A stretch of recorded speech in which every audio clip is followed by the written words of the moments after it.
So hi everyone, I'm Sabina. I'm the chair of the LNA. Thank you so much for being here. Thank you for taking time out of your evening to come and be here with us. I also think it's important to acknowledge the people who are not here but who are watching. As some of you know, Robert Schultz has been filming our meetings and he makes them available for everyone to see after the fact. So thank you to them as well for paying attention to what your neighborhood association is doing. And thank you to Robert for filming our meetings. So with that, this meeting is being filmed. I'm supposed to announce that. So if you are opposed to being on camera, this is a good time to maybe be away from that angle. So just to go over really quickly on the agenda, as you can see, it's really, really packed. If you don't have a copy yet, the agenda copies are over there. So we're going to start with public input, and everyone gets 2 minutes if you wish to speak. Then we're going to do reports from the committees, and then we're going to have some speakers, Portland Police, a representative from Multnomah County Health, and Adam Brunell from Green Lents and Tort. Okay. And possibly someone coming to talk about the 9628 Holgate development too. They're not here yet. And then announcements at the end. We're a little late or behind on posting minutes from previous general meetings, and we were going to print them and bring them here tonight, but there's so much that it would have taken us a really long time. So one thing we might want to consider doing is to post them somewhere online as drafts of the meetings, and then everyone can read them, and if you have corrections, you can bring them to our next meeting, and then we can vote on it next time. Let's see what else. Yeah, it's not loud enough.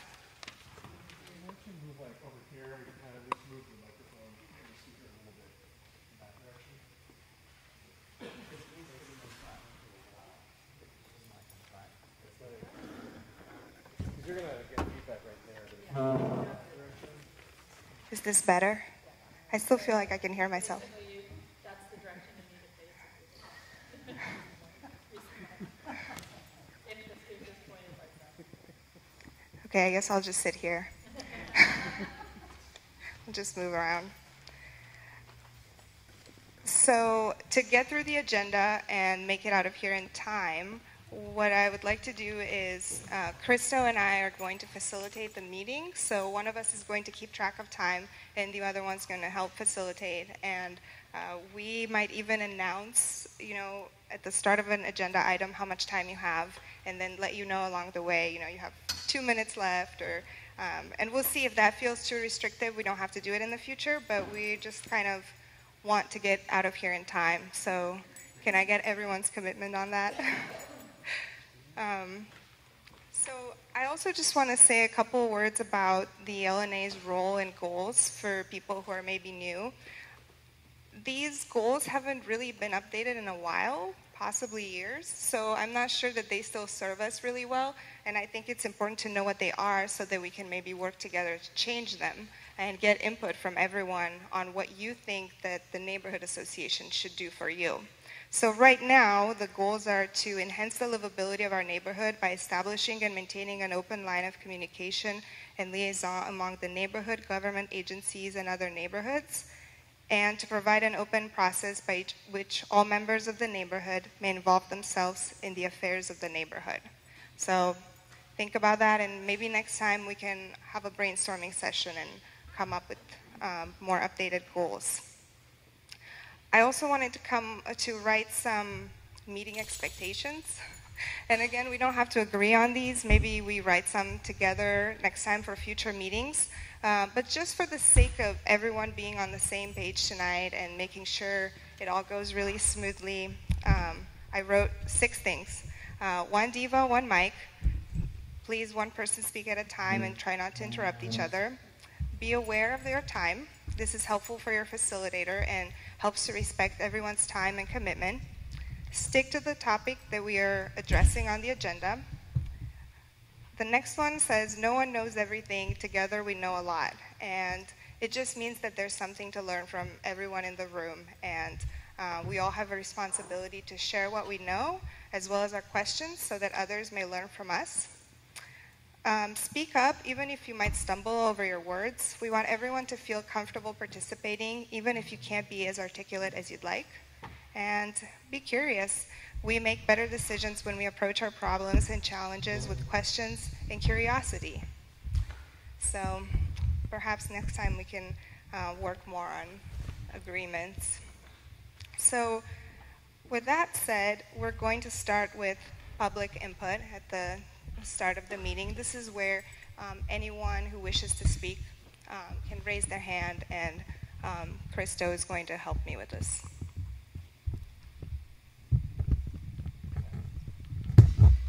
Okay, hi, I'm Vicki, and I'm from the Colgate Library. I've been coming to these meetings for a while now. So thank you for giving me an opportunity to tell you a little bit about the library and what's happening. So, as you all know, it's time to sign up for the health insurance. So you have until December 15th. And the next 3 Fridays, December 1st, December 8th, and then Saturday, December 9th, I will have people from the health department at the library to help you sign up. So if that is, I'm going to hand out the flyers, so it will have the exact times when they're there. So if you need help with that, you can come to us. Then, just before the holidays, while the kids are out of school, we have a couple of really wonderful programs for kids. One is called Comedy for the Holidays, and it's the entertainer Angel Ocasio. Does anybody know him? He's very popular in the library world for kids. And then, let's see, then there's a play by Penny's Puppet, and that will be Golden Mitten and the 3 Polar Bears. And then on here, there's a bunch of other programs going on. And whenever I come, I bring a book, and the book is what our book group is reading for the month. We'll be meeting on December 16th. This time the book is called Maiden Flight, and it's actually about the Wright brothers' sister, who has been dropped out of history, but she was a big influence with her 2 brothers. So this is a historical fiction, so it's not a nonfiction. So the Friends of the Library, which is a great group to join, they give us the money for these, so this is not coming from your tax dollars, this is donations. They're the people that hold the big book sale. So I always bring 1 copy, and somebody gets to go home with it if they like. You don't have to come to the book group. You can go home with the book. So thank you very much. Anyone else have comments? Back here and then over here. Hi, I just wanted to introduce myself. My name is Christina Cabrales, and I'm a new business owner in the neighborhood. I'm one of the owners of a small barbell gym at 8030 Southeast Carroll called Liberation Barbell. And we're a gym for folks that have never really felt comfortable in a gym before. So if you're not afraid to lift something heavy or learn how to do that, all ages, all sizes, all abilities. We work with a lot of beginners. I brought a few flyers. If anyone has questions, please feel free to, I'll stay for the entire meeting. But we're excited to kind of make it out to all the different neighborhood and business association meetings to introduce ourselves. So thank you for having me. Tara?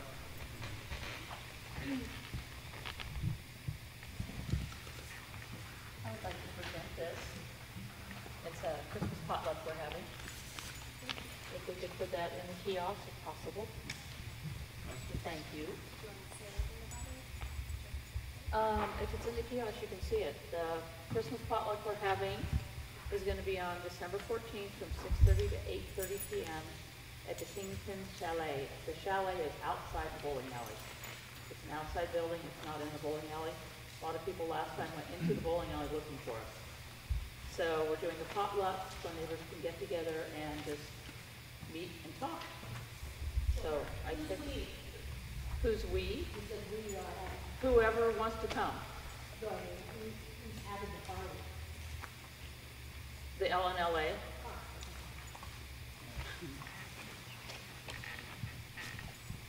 Okay, anyone else?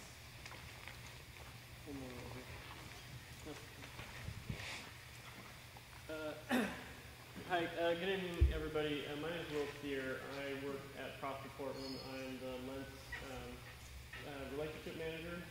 of Portland. So if you've never seen me before, this is who I am. And so I just wanted to drop in tonight to announce the results of the Community Livability Grant Awards. So every year, Profit Portland puts out a number of grants that are specifically for nonprofits to use and other public institutions. So those grants just recently got awarded, so I just wanted to update everybody and let you know what the results of those awards were. So first off, we awarded $75,000 to Kelly Elementary School. They're going to be doing a renovation project on their playground structure out there. So you should see a little bit of work out there being done. We awarded $125,000 to Leach Botanical Gardens. If you guys aren't aware, they're moving into a multi-phase project where they're going to be expanding gardens and providing a bunch of new amenities there at the gardens for people to enjoy. Next, we awarded another $125,000 to a nonprofit group called REAP, R-E-A-P. They're a nonprofit that provides classes and training for at-risk youth. They're going to be renovating new headquarters and offices over on 122nd and Powell. And then finally, we awarded $40,000 to Wisdom of the Elders, which is a nonprofit group locally here that provides workforce training for environmental assessment and habitat restoration. So they'll be using that to expand their workforce training programs. So if you have any questions about it, feel free to ask me. You can find my phone number on our website at profitportland.us when you click on the link to the Lents Council. So, thanks. Thank you. My name's Michael, and I came here tonight because what's on the agenda. But first thing I want to say about the agenda is that I'm concerned of the limited 2 minutes per person here when council has 3 and agencies allow 5. And this is our own neighborhood, neighborhood association, and why are we restricting neighbors to speak for 2 minutes? Second, I understand that there's been some conflict with the association or the board members of the association and other people in the community, especially those that are active neighborhood members, which is disconcerting to me. And I'd like to know what the board's going to do to create a positive and welcoming neighborhood association.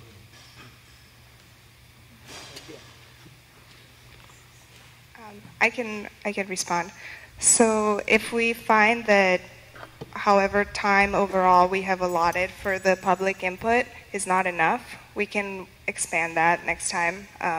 We definitely don't want to feel rushed, and like I said, this meeting should be about people who are here in attendance. The 2-minute rule is so that we make room for more voices. We don't want to interrupt, important conversations if we are having one, but we also just want to make sure that everyone who's here can speak.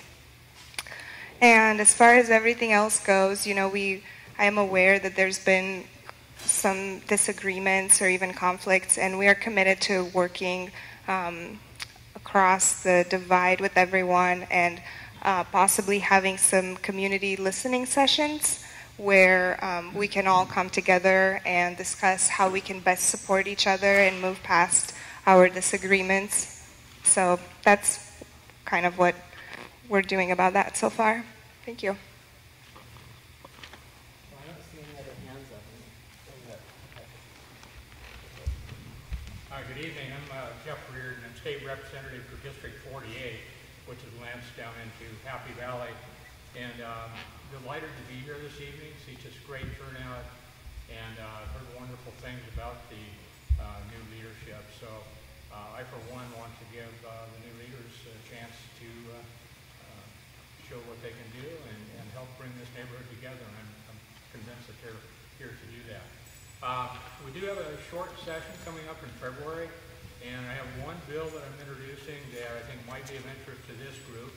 And that has to do with this strange thing that the rules for serving the homeless or houseless are different if it's Portland property versus ODOT property. So the bill is very simple. It just allow the two, ODOT and PBOT, to actually come to agreement, put down in writing how they can work together. Right now, they do operate under separate set of laws, and so we're just gonna, I know it sounds really simple, allow them to actually work together. So, I don't know, crazy idea, but I think it can work. So, Round of applause. Round of applause. Anyway, glad to be here, and mainly I just want to come and hear what's on your minds. Yeah, what's the bill number? It's not been issued yet. Oh, okay. Okay, we have. I love those questions. What's the bill number? How can we support you? So I'll get back to you on that. Okay. I definitely will. And in fact, it was in my notes. Thanks for the reminder to, I probably will ask for some kind of a letter of support as a group or individuals or both. Go the same on the Okay. Okay, that'd be great. And I'm happy to show everybody how to submit public testimony on the Oregon Legislative Information System. Okay. Wow, Once that's the great. bill gets published and everything. Came to the right place. Robert has his hand up. So recently, Chloe Daly's office was talking about several programs they wanted to see in Lents. One was a kind of mobile bathing station. They said they communicated with the LNA and were told no by the Lents Neighborhood Association. And I was just curious, like, how that happened, that nobody knows anything about it, and they think that this body has said no to that. So. Can I address that? So we went there regarding a different issue, but that did come up. We didn't say no to it. We asked them. We told them we would like to have them get public input from. We expressed concerns, some concerns about it, and we told them that we would appreciate if they would get public input from the people of Lents, because that's one of our biggest concerns, is that they have said in the past they were going to get more public input from the Lents neighborhood, and they haven't done that. So I don't know why they would say we said no to it. We expressed concerns, and we basically said, if you're ever gonna do any of these things, please don't just announce that you're doing it. Come to us first, get our opinion, and then, because they've said numerous times they wanted us to be part of the process. So not to get into an exchange, but to kind of, they talked about being able to get it into the fall bump if it's something that the community wanted to get behind, and it sounded reasonable to me. And I guess I didn't see a report at the board meeting on that topic, that was even brought up or discussed. And I guess that was kind of like where I'm coming from. I think most of the people here would like to be aware of that, and I think it's fair to say you wanted to get input. I guess I'm asking when that input happens. well, that would be up to. I assumed that they said they were going to. They told us they were going to do something to get community input. So I guess my thought was that was on them. I think the reason it wasn't included in a report by us, because that wasn't what we went there to talk to them on another subject. That was just sort of like mentioned in passing. But it sounds like you are the community when you're there representing us. So when I talk to you, that is community input. And then the report seems like, and maybe I'm wrong, should include that item. I'm going to interject for a second. So it sounds like what you're saying is that it might be helpful when committees meet with city leaders, or to provide maybe a follow-up or a report to the community. That's something that we can discuss. Thanks for bringing that up. Yeah. So we're about time to move into the report section of our agenda. I don't see any other hands up. I just want, real quick, I just wanted to mention there's a suggestion box up front, or bucket up front, if anyone has any suggestions. And could you, I was wondering if, I'm sorry for your name, lovely library lady, if you could maybe send to our email address the information about the health sign-up thing, so that we could post it on our website, or on our Facebook site. I'll send you a link to the library's posting about it. Okay, so we're going to then move into reports, and beginning with the treasurer's report. And we have 5 minutes, Ray. Okay, so in checking, we have $199.85. In savings, we have $11,343.43 for a total of $11,543.28.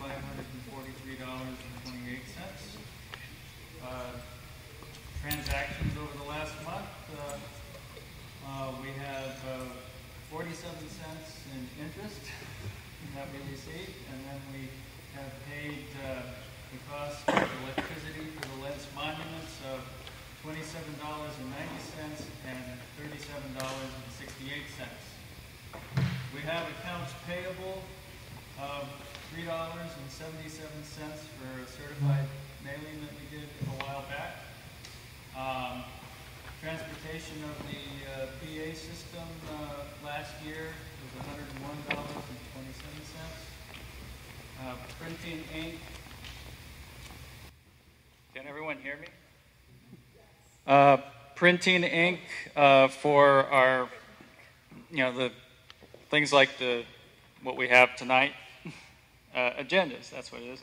$65.99, and then we have just received the bills for this month's bills for the Lents monuments of $29.34 and $37.68. So we have total accounts payable of $238.05.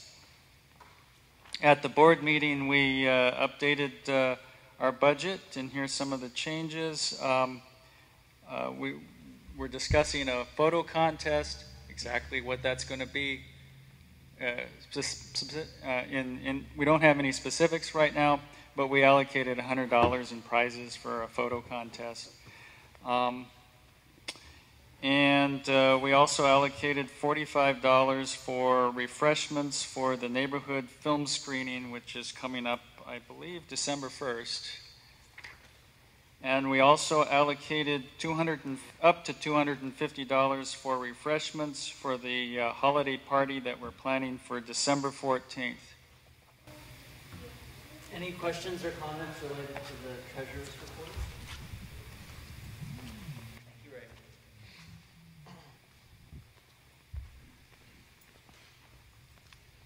Okay, so with that, we will move to a report from the Livability Committee.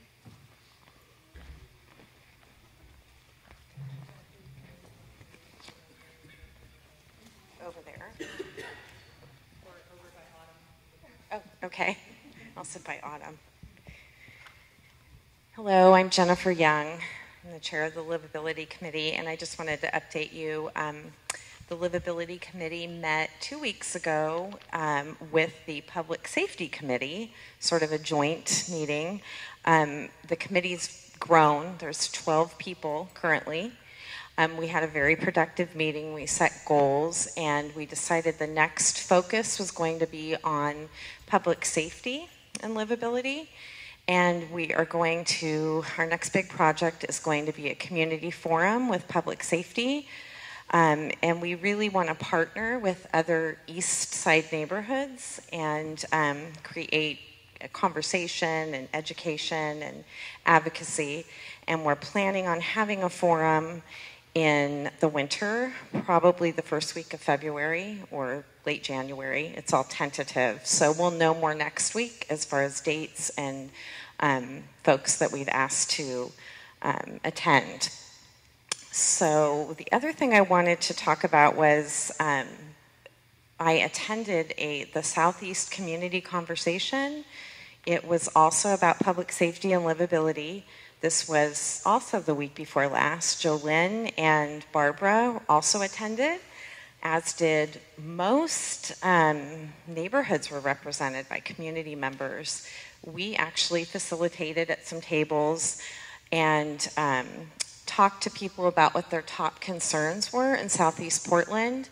And if I'm not mistaken, every single group that was there said crime. Gary, you were there, was that correct? Crime and safety was the hot topic. They had a panel of speakers, our neighborhood response sergeant. They had Jim Hayden, the DA, mayor's representatives, and probation, parole, people from behavioral health. Had some great information presented there, and I'm just going to kind of give you a synopsis, and I have to grab my other note. Back and forth. There was some really good, whoops, sorry, highlights. Over here. Okay.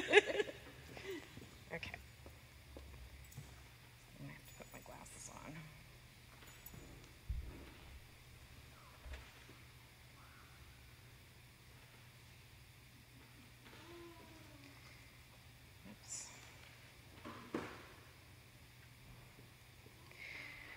Okay, so the key points at the meeting,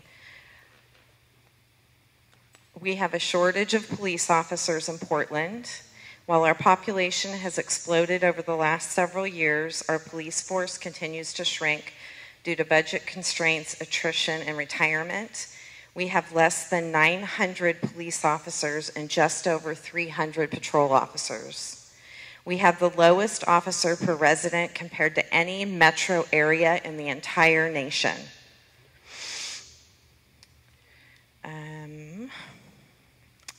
Let's see.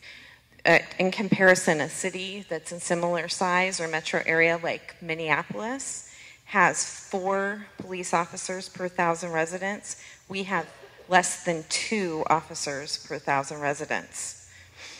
We have less per capita officers than Detroit, Michigan, which is often used as an example of what happens when you have a shortage of officers. We're at less of a number than they are. Let's see. Our police force staffing was neglected monetarily for many years, and now we are ill prepared for the number of officer retirements, which will happen over the next 3 years. The mayor has pledged to increase hiring, but this will take time and a lot more than the 85 or so positions recently budgeted. Also, the DA, Jim Hayden, spoke. I took notes on what he said. We have a shortage of jail beds. We are at half of what we were 20 years ago, while the population has exploded. We're down to 1,100 jail beds.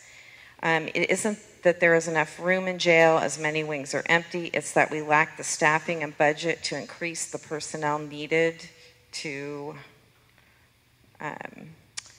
run the jail. Let's see. It said the DA's office had a $500,000 budget cut this year alone. They're terribly understaffed, which makes prosecution very selective. Also, there's a very, very small amount of people actually participating in diversion programs, such as drug diversion programs, which should really be a goal, so people don't have to go to jail. But it's very underutilized in this county, even though we have the diversion funds. It's just being underutilized. The DA reiterated that we need to ask county commissioners, who are often not contacted by the public, to fund the DA's office, diversion, jail beds, this sort of thing. And I think that was about the gist of it. Do you have anything to add of important key points that they... Explain a little bit, just a little bit more with the jail and whatnot. The district attorney described it like a funnel or like an hourglass. Excuse me, like an hourglass. And what's happening is that there's 4 district attorneys or their assistants that are prosecuting, first of all. So that's like a ridiculously small number. And because of the shortage of jail beds at the moment, or open jail beds, I should say, even though the wings are there but are being unused, the prosecutors are, they're hesitant to prosecute when someone is going to get... There's going to be basically no consequences for the crimes that are being committed. They're just because there's no place to put these people. So he just keeps saying that. He said it's like this. Just think about it. That you've got this much crime going on, but you've got an opening that's like 1/16 that size. That all of that has to fit through in order to get processed, and it just is not happening. So more money. There has to be more money to staff the district attorney's office, the jails, the police, and that's going to take all of us lobbying the county. The county hasn't heard from us for a while, really, and we need to. It's the city of Portland. I think we've got their attention, and we need to keep that. We need to keep them aware of us. But Multnomah County is really kind of not aware of us, I don't think, and we need to start raising our voices there and showing up at their meetings in a nice way. But nonetheless, let them know that we are here and that the needs of Lents, and if we lobby for our needs, we're lobbying for everybody's needs in the city. If this gets handled here, it means everybody benefits from what we're able to start going. So anyway, I'm personally going to start attending county meetings. They take place down at the Multnomah County offices, which is at the end of Hawthorne, down by the Willamette River, and I believe they start on Thursday mornings at 9:30, and so pardon. It's a hard time for most people. Yeah, I know it's not, but some of us have our schedules are more flexible, so maybe we can even do tag team, and it's not the same person all the time, but.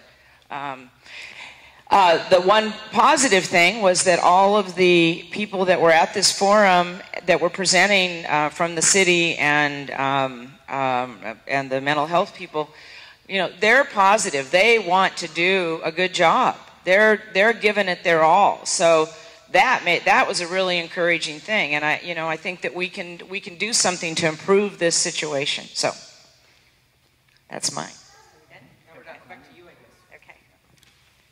Thank you. We also wanted to just recognize and sort of celebrate that the Livability Committee was awarded the Spirit of Portland Award for a town hall that was organized, and Jennifer received that award. So thank you. Sabina, what's next on the agenda? So next on the agenda, we have a cease and desist letter, and we're gonna. This is. Oh, sorry. Land use report. Sorry. Cora Potter. I should be quick. So we currently have one open land use case. It's a lot at 86th and Duke, 6300 block of 86, excuse me. And it's a corner parcel that they're wanting to divide, keep the house on the corner, divide it, and have the other half of the unused lot for another home. So if anyone has any concerns about that particular area, intersection, get in touch with me. And then right now, everything else is coming through as early assistance. We're going to have Steve Fossler later in the meeting, who is proposing a development at 96th and Holgate. And it's 9628 Southeast Holgate. Okay. Anyway. It's more like 98 something. 113th. It's 204th. Yeah. It's Hood River. That's where the zombie house was for the last 10 years. No.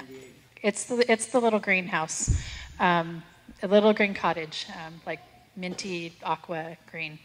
Anyway, this particular development is a small development, but it's an important one to look at because Holgate, along Holgate, right along the frontage, it has a zoning called R1. R1 zoning is really it's fussy and complicated. It's only for residential. R1 basically means shorthand for you can have one dwelling unit per 1,000 square feet of lot space. So this development, where you have one small home on a really big deep lot, is kind of going to give us a clue of what might be coming on Holgate later on down the road. So we really need to be involved in that sort of input and make sure that the neighbors on Holgate feel comfortable with what's going on and the way their street's changing. We can't change the zoning, but we can kind of influence how things change moving forward. We can't stop things from getting denser, but we can try to make it kind of grow in a way that we're comfortable with. So,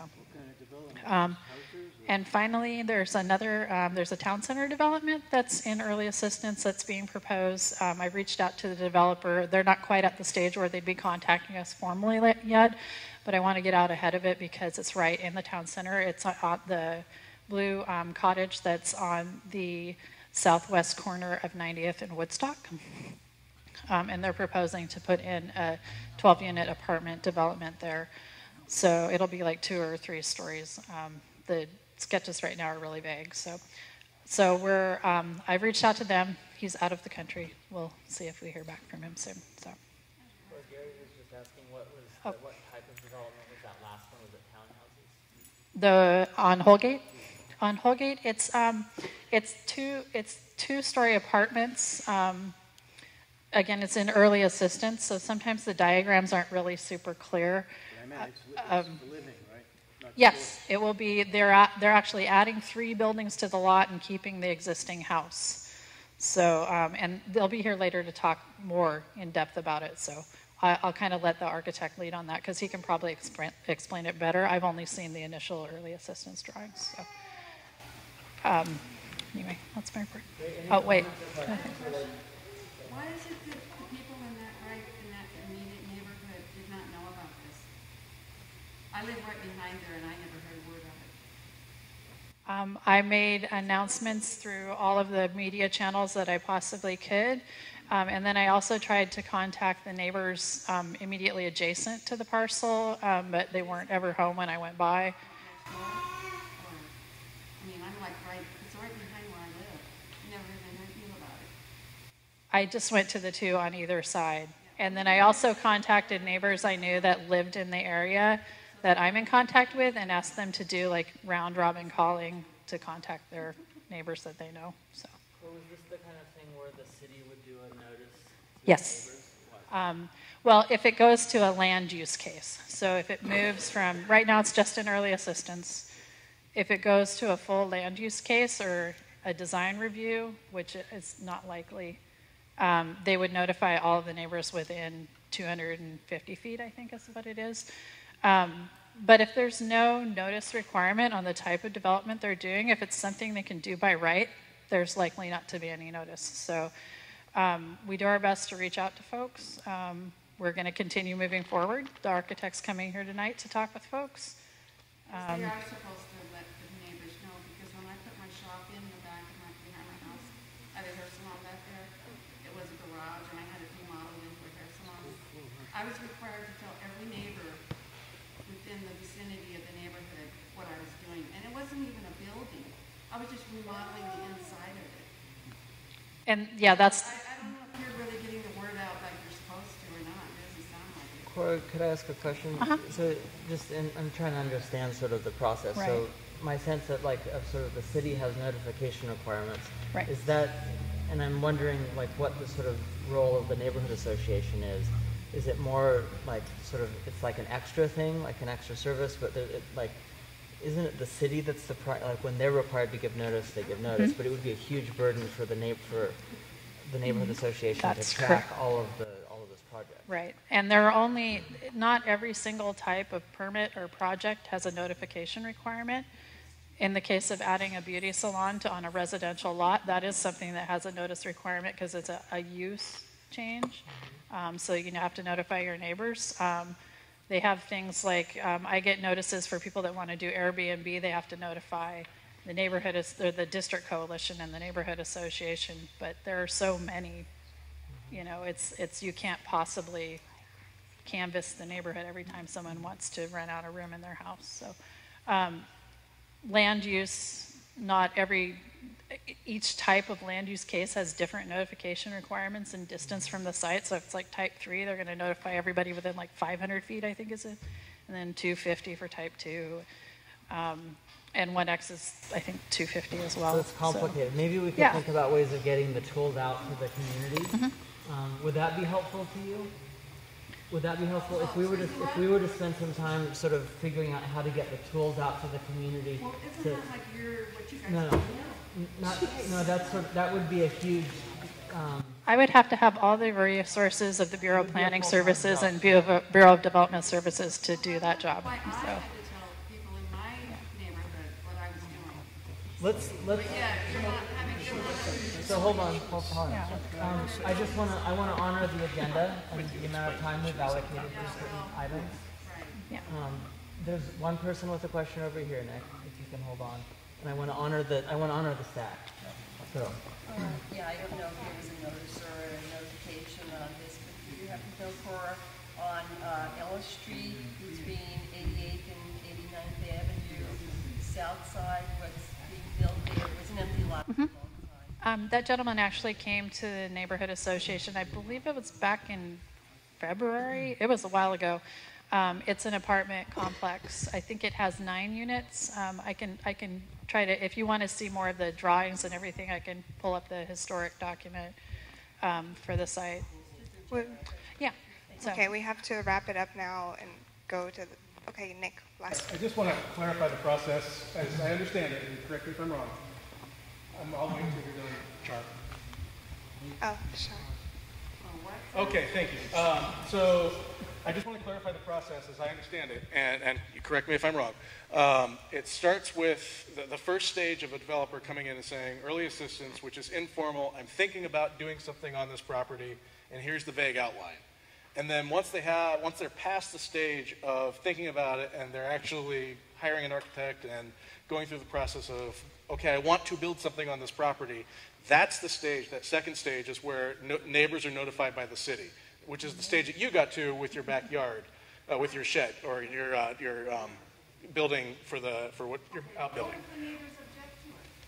That would be at the second stage when the city actually notifies you. There's nothing to object to right now because the developer's just kind of like, we're thinking about doing this, and we'll make sure the neighborhood association knows. It sounds like they're already. That's not at all. I mean, I can't speak for the land use chair, but generally how the land use process works in Portland, early assistance is kind of the brainstorm phase, working with city planners to address what can be done in a property, and then the second phase where you get a chance as a neighbor to say, this doesn't actually fit with the rule. That's after there's been an application for development. My neighbor built a 2-story garage.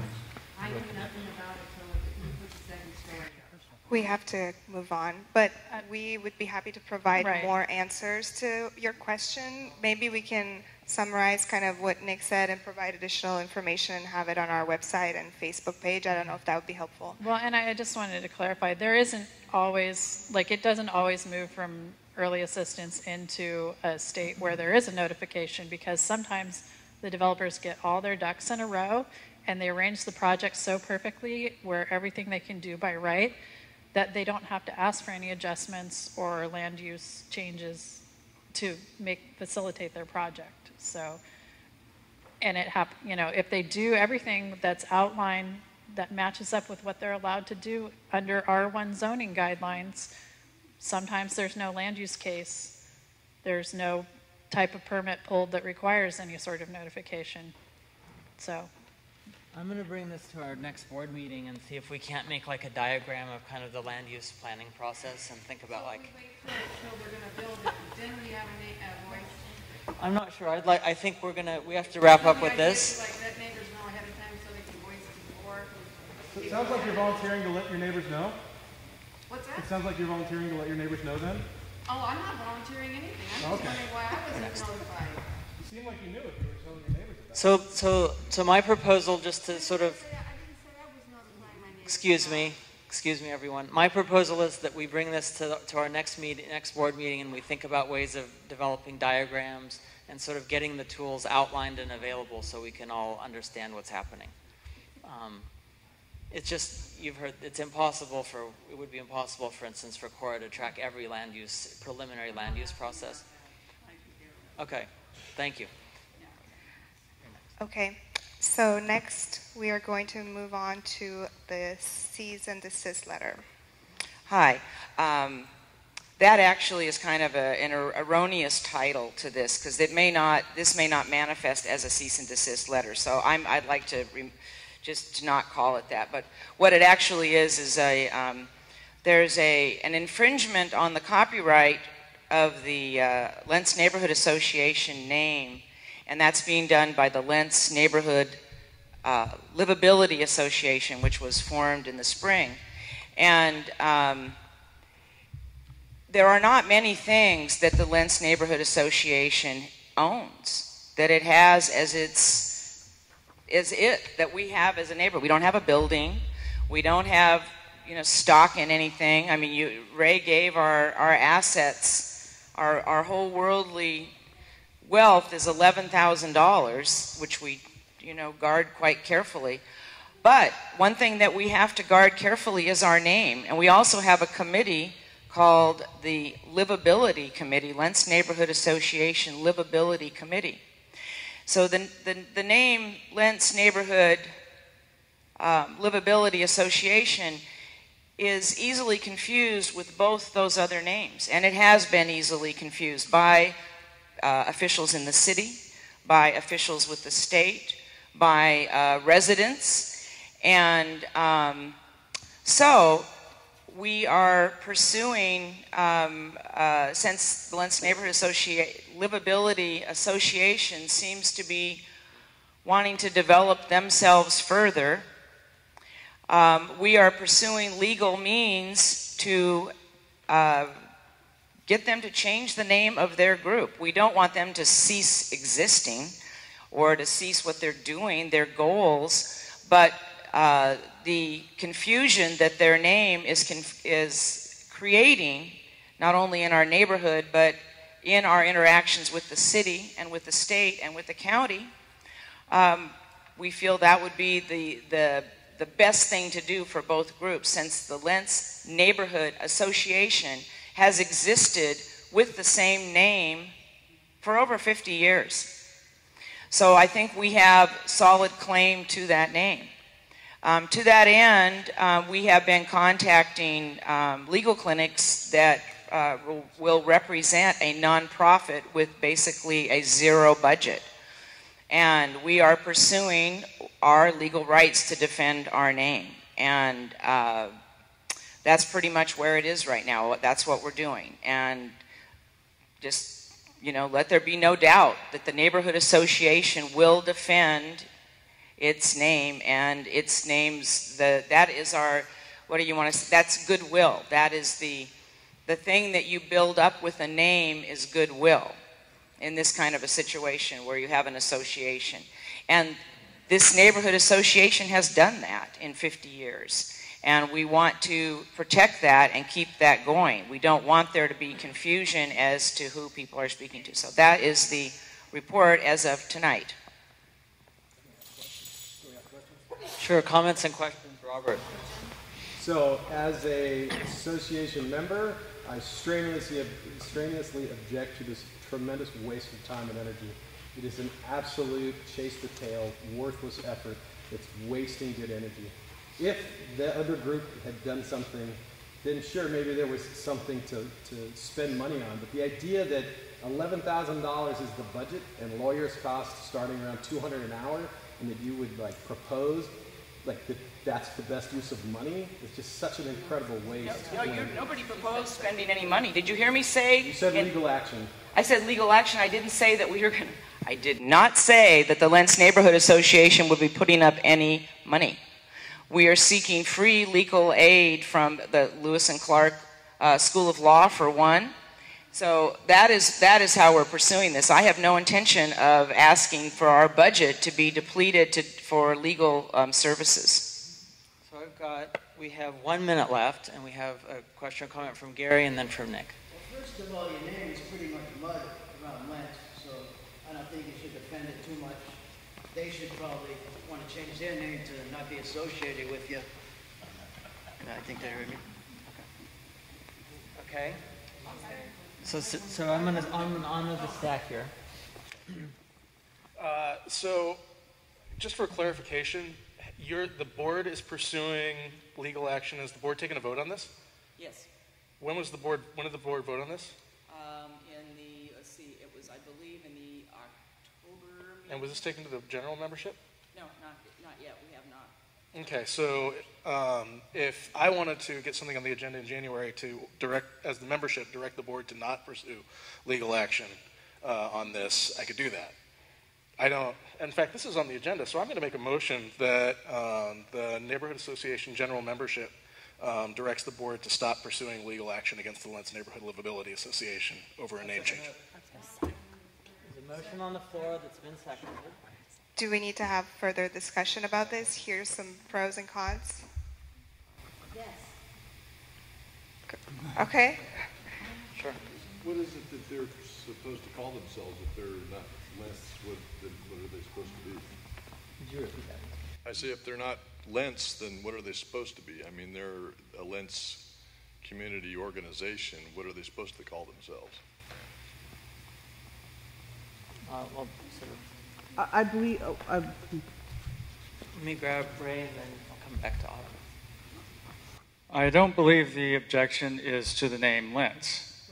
The objection is to the combination of neighborhood association in the name, because that has been our name since, I think it's 1980 actually, is when we changed, because we used to have a different name before that. So when you have confusion between one group versus another, it makes it so that people think they're talking to one group when in fact they're talking to another. And there may be a difference in approach for each organization, and as a result it has an impact on both organizations.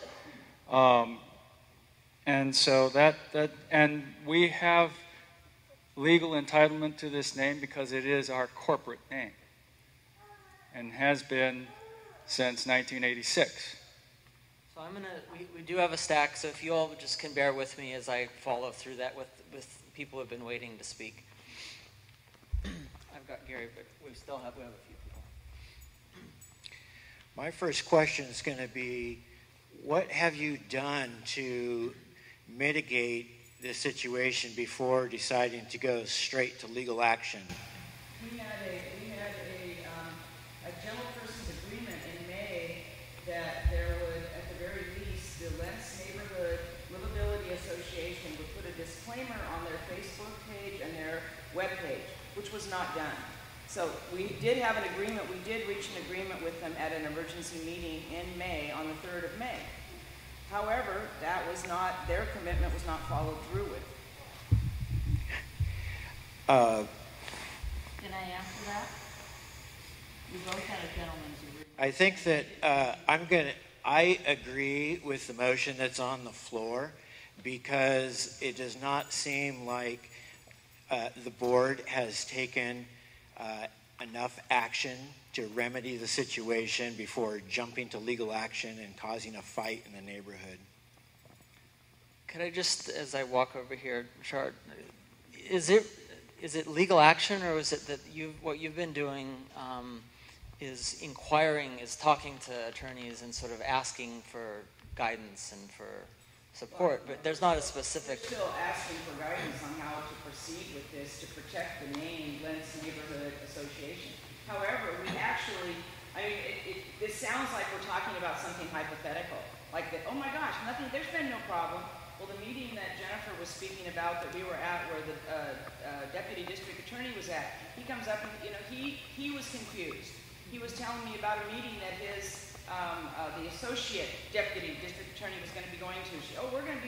She's going to be meeting with you guys. No, she's not meeting with us. So I'm assuming she's meeting with the Lents Neighborhood Livability Association.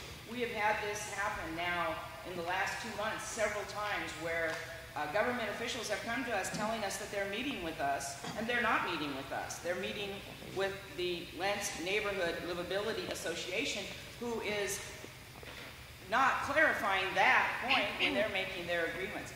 Further, earlier this week on their own page, the Lents Neighborhood Livability Association published an edited version of minutes of our meeting using our letterhead. And when you first look at it, you start reading it, you're going, it sort of looks like official minutes. But no, it turns out it's the editorialization of Mr. David Potts, and he is taking, without permission, the letterhead of the Lents Neighborhood Association and applying it to his document, and then posting that on the internet. That's So, the second issue. no, it's all. This is the way that this is manifesting. Through ONI, and tried to mediate with ONI? No, we haven't tried that yet. Okay. Last comment from Shar, and then we'll take a vote. I just want to say that at the emergency meeting, Could you speak up, Shar? I can't hear you. Oh, sorry, just to let everyone know who you are for the people who might not know. Shar Penny, and you are with the Lents Neighborhood Livability Association. I just want to say it at the emergency meeting, both groups agreed to put a disclaimer on their Facebook page and their website, and you guys didn't put a disclaimer on your pages either. I've got it recorded. I can send the recording to anyone that wants it. Yes, Gary. Okay.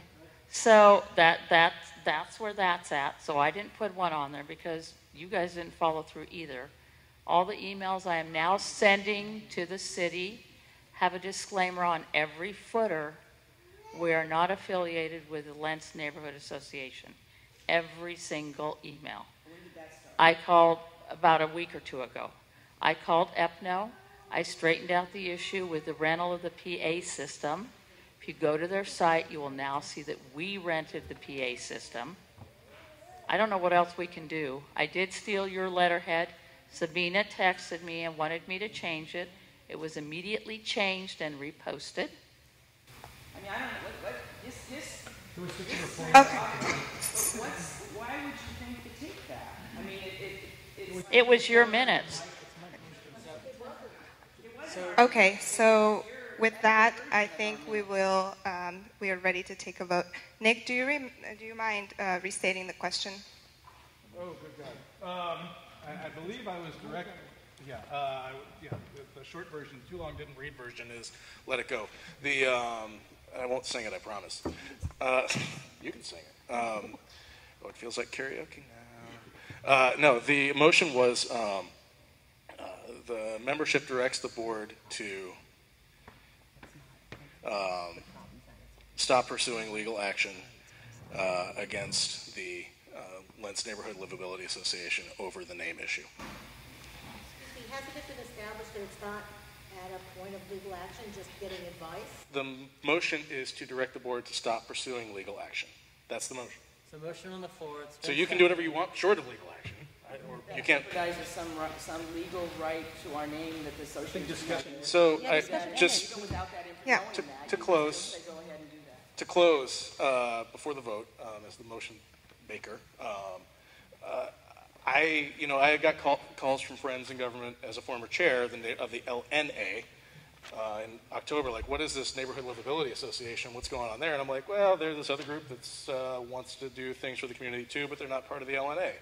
And I kind of rolled my eyes at it and said, that's cute that they took something close to the name, and I didn't think it was great. But, it's up to the government officials to figure that out. They're professionals. They can have the time to say, this group, and this is the one that is formally part of our system, and this is the group that isn't part of our system.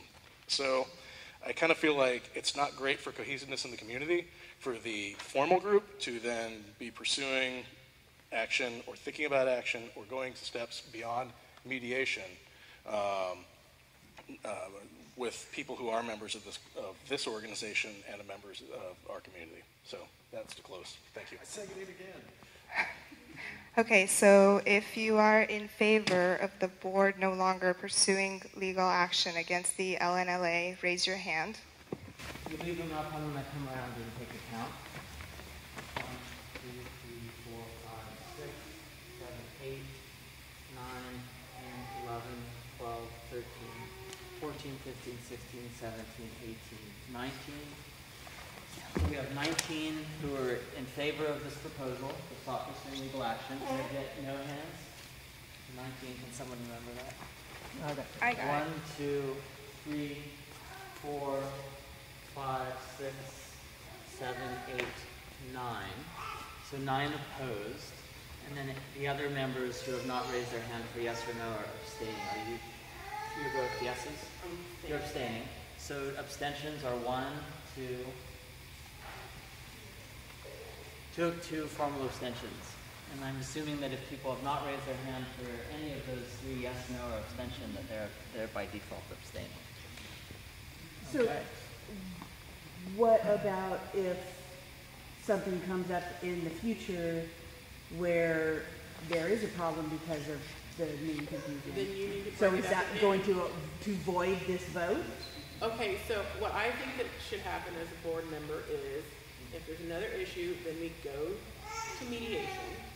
And then if there's more issues, then we bring it back to the community. That's, to me, the most logical step. So I want to honor Gary. Gary's just on the stack, and then we've got. First of all, it shouldn't matter who the people think they're dealing with. And second, that us that you talk about is us, plus maybe 20,000 more of us. So the whole thing is ludicrous. I make a motion that you don't even bring up such silly nonsense ever again. Thank you. Lents grocery, Lents market, Lents this, Lents that. So one more comment back here, and then I'd love to just sort of recap what this decision was and what that means.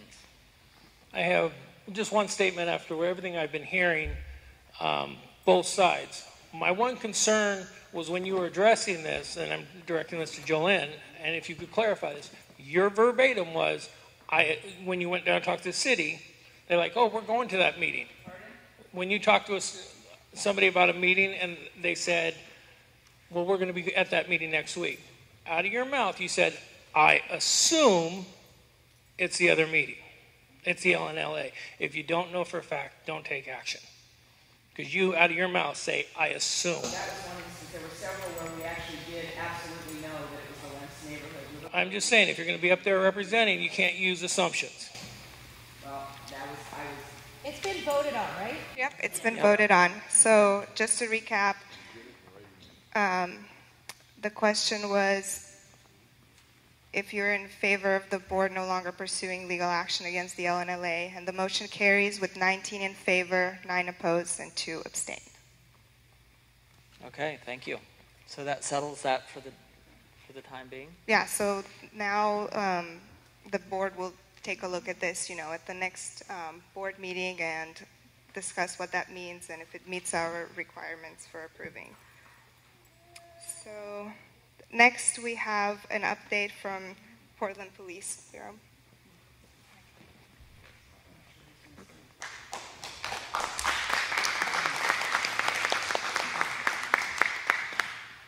Hi, I'm Officer Greg Baldwin.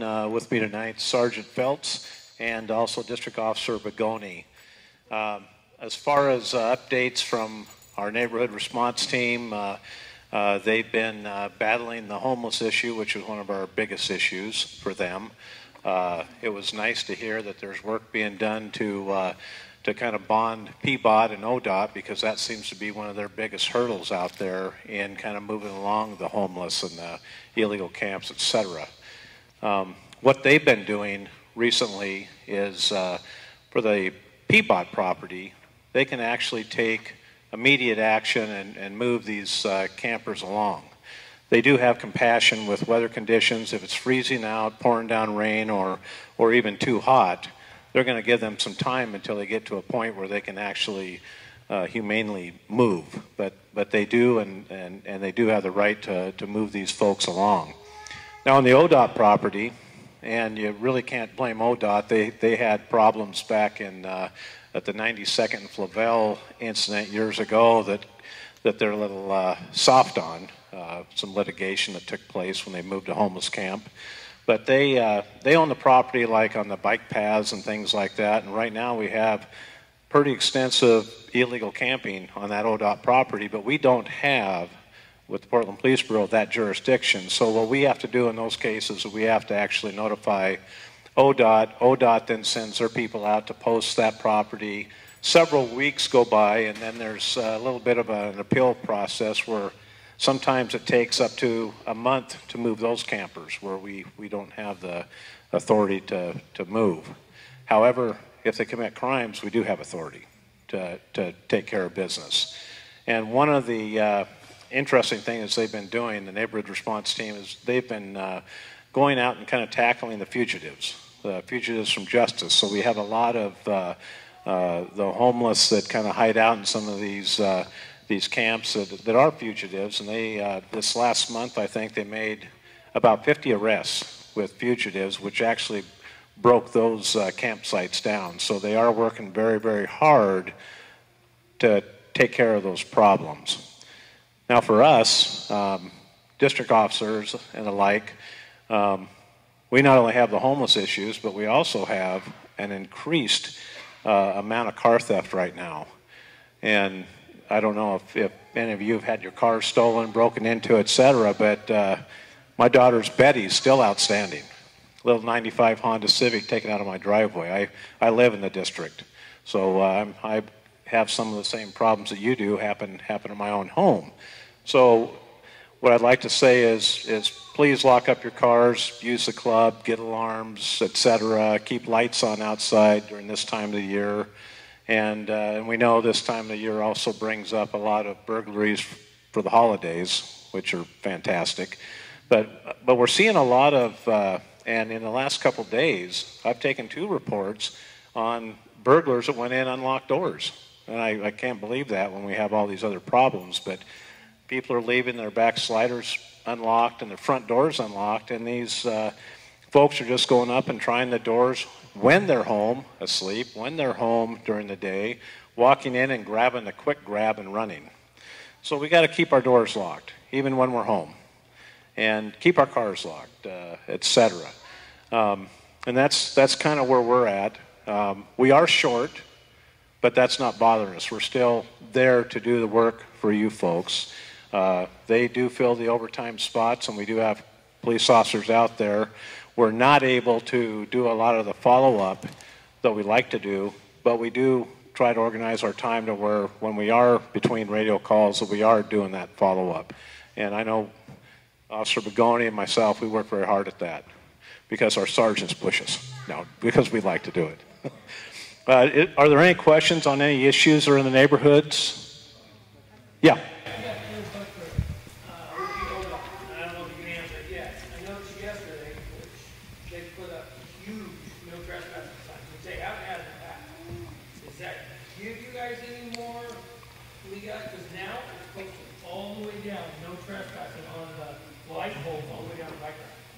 Never been that. I saw them put them up yesterday. I was just wondering if that's gives you guys more leeway, or are you guys just hand-siding this over? Well, they still have to be the victim, so we still have to comply with them being a victim. So whatever they set up, I believe that's just going to be like their 2-week notice. You know, this is if they move in there, they'll come and post that area that's no trespassing. They'll have their 2 weeks. But I think with what they're talking about doing, we'll be able to streamline that to where we do have immediate authority. Yeah, because they used to post it, but now there's a permanent sign. I love the fact that they're like, Well, years ago we had that authority. Things have just changed over different litigations, and of course this issue is tremendously complex. Great. Any last questions?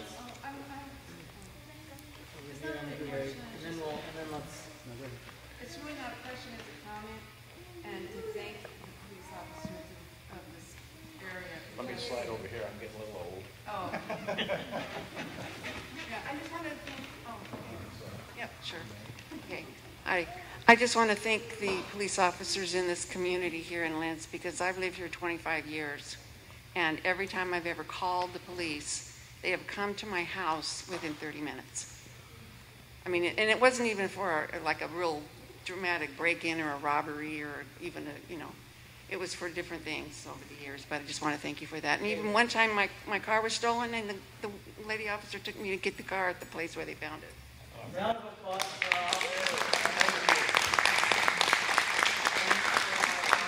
Mary, you have a last comment for this agenda item? No, you're good? I have a comment to add to finish this report from something. And just to add what Sergeant Teig had written us, and he had added that we've had problems with getting children to the Lents Elementary School across this Steel Street overpass from the multiple use path that goes in. It hits the playground, the back of the school, and there have been camps on both sides of that bridge, and there's been a lot of drug use and biohazards and just general criminality and something that you wouldn't want your grade school children to have to walk through on their way to school. So and since the police can't really keep the MUP at this point safe, they have created and said they will be patrolling going up Harold Street across from the Boys and Girls Club, walking under the freeway, and then this is heading east on Harold.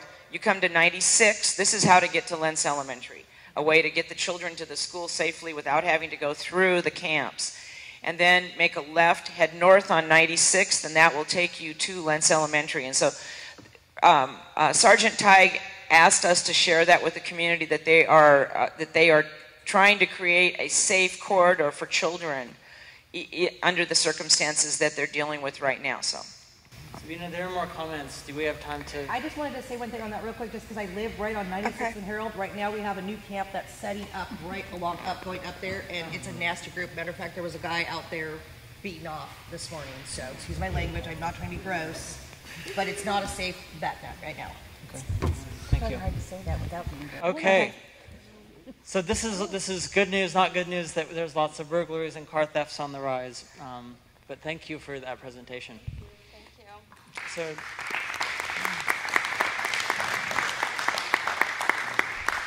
okay, before we move on to the next agenda item, so we have about at least 45 minutes left of this meeting, about 3 speakers. If you need a refreshment, there's juice over there, and there's chocolate truffles. So next on the agenda, we have a growing drug needle problem, and there's a few components to this presentation. Gary has been going around the neighborhood taking photos of everywhere he finds needles. He also picks up needles every day. And so I'm going to pass around so that everyone can see if you've never really walked around our neighborhood.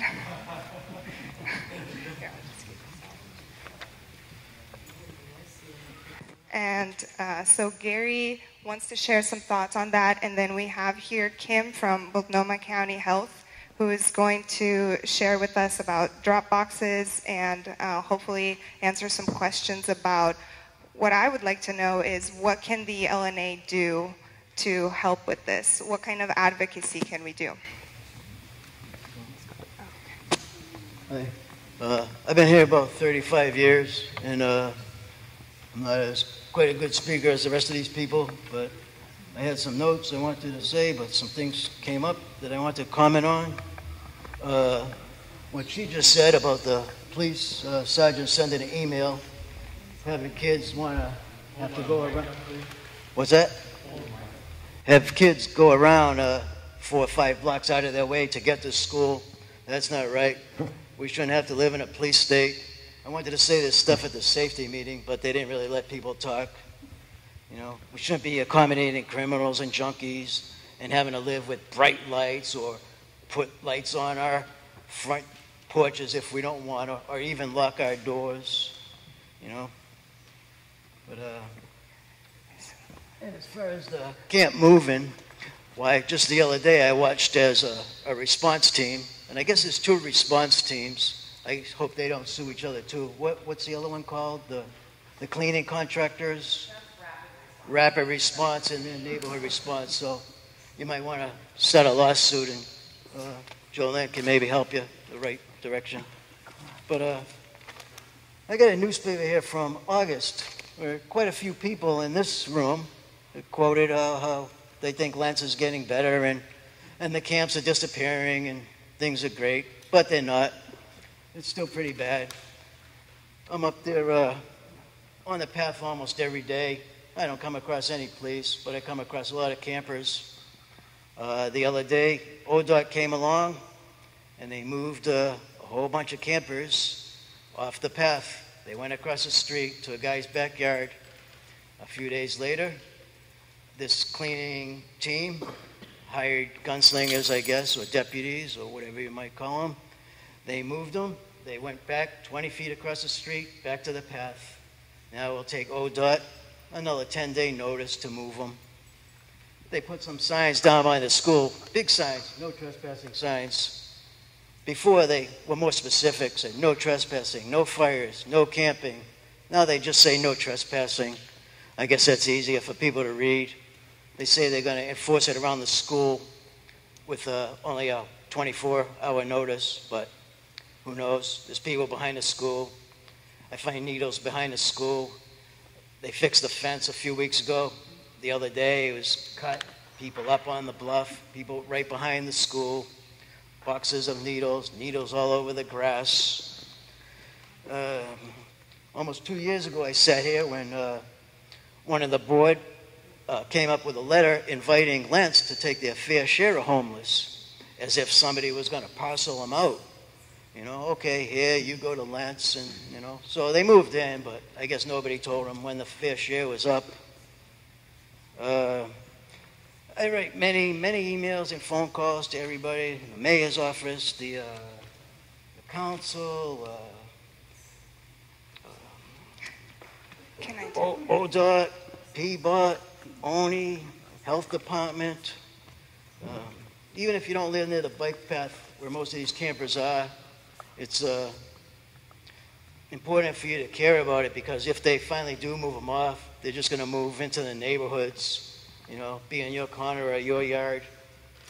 The Clackamas Service Center is so close, so they're not going to go too far. What? No, I got 10 minutes, don't I? We see bikes, bike frames, lawnmowers, golf clubs, huge outdoor stoves, furniture, shell collections, checkbooks. Someone's iron stair railings have been there for a month. Couches, headboards. You know, I've been attacked up there. I've been stuck with so many needles. I've lost count. I've been taking pictures, sending them to everybody for weeks. They're kind of pissed at me because I'm not very tactful. I'll tell them how I feel. I hear the mayor's office. The mayor was showing some of the pictures. His response was, I see these every day. So What did they do when you were attacked? I didn't call anybody. In Springwater, there was mostly, you know, not a whole lot of homes, so maybe people didn't really care a lot. But along the path, there's a lot of homes. And like I said, if they get rid of them, they're going to move them into the neighborhood. And I found something up there. Well, I found a lot of things up there. Nobody, none of you guys reach for your guns. Big sharp knife. I might shave with it if I decide to shave. It's pretty sharp.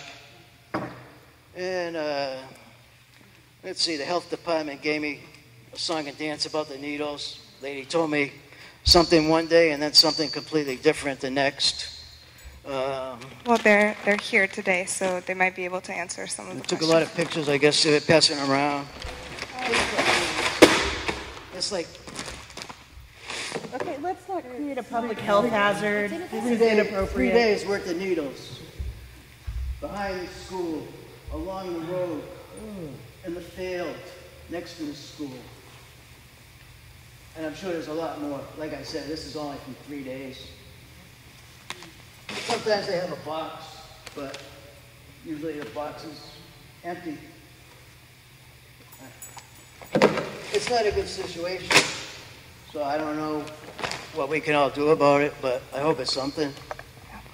That's about it. Thank you, Gary.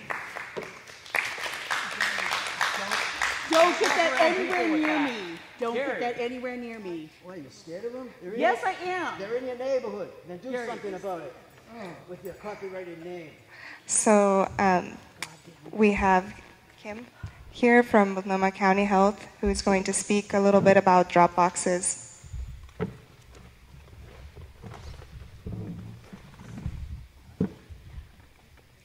I'm not quite sure where to stand. I don't want to have my back to anybody. I am here on behalf of the Harm Reduction Program, and so our job is to help reduce some of the public health issues related to drug use, especially injection drug use. We've had a long-standing syringe exchange program. Exchange means that when somebody brings us a used syringe, we take it and we appropriately dispose of it safely. I'm sorry to interrupt. Yes? Could we please take the needles and the knife outside? I'm sorry, but that's making me... Can we please just take the needle and knife outside? So, Gary, I think that you talked to some of our staff, and they asked me to bring a sharps container that those could go into so I could take them with me tonight, and it's in my car. If you want to set them someplace safe that's not making people as nervous farther away, then I can deal with those with you at the end of the meeting. So I think we all share the same concern about syringes in the community in terms of safety, in terms of the issues of livability, trying to explain to the kids what they are, what they're for. It is legal in Oregon to purchase syringes. So there are a number of different syringe exchange programs that help people access services and give them syringes for free, and people can also purchase them at pharmacies. They're not regulated. There are a lot of syringes in the community. Our syringe exchange program is a safe place to dispose of syringes. We take in about 99.7% of the syringes that we give out. And as we all know from walking in all of our neighborhoods, there's still a significant problem with discarded syringes on the ground. So we came to this meeting. It wasn't me, it was my staff in August, and got some input from some folks. They had done a lot of mapping in neighborhoods and observations, talking to community members. They've been talking to business owners the last few months. We've received emails from a variety of community members who may or may not be part of this association, as we heard about before, with some input about where we could, and if we could, locate some syringe disposal boxes that would be used by people who are injecting and are homeless, as well as some syringe disposal boxes for folks in the neighborhood who are housed and are doing a lot of cleanup. And I think a lot of folks here in Lents, more than any other neighborhood we've spoken to actually, are really invested in doing a lot of the daily cleanup in the neighborhood, but it's very hard for folks to figure out where to safely dispose of the syringes once they gather them. That's been a problem across the whole county, and we're working with a number of different jurisdictions right now to try to get everyone, all the different government agencies, to come to the table with pieces that they can offer. So I'm here. I've been asked to be here tonight by Sabina to gather your input in case you weren't here in August or in case you have different ideas about syringe disposal. Currently at the syringe exchange programs, a number of small sharps containers are being given out so that people can safely carry their syringes. Occasionally people do leave them for a variety of reasons, but that makes them safer than just being loose on the street. And we do a whole lot of individual one-on-one coaching with folks who are using our syringe exchange program to be good neighbors and to bring the syringes back and dispose of them properly. But we all know that that isn't the be-all and the end-all of the solution. So I'm happy to answer questions. The county commissioners have put some extra tax money into disposal units this year. I think we'll probably have one in the Lents neighborhood within the next couple months. We've had to reinforce the ones we ordered so that they couldn't be vandalized. That was important to us, to put something up that would be sturdy enough. And I'd be happy to answer questions, but also to gather people's feedback if they haven't had the chance to give it yet. So I'm going to keep it stacked. So I've got Gary, I've got Cora, I've got you right here. Two questions. Could you say the number, how many you pass out in Multnomah County a year?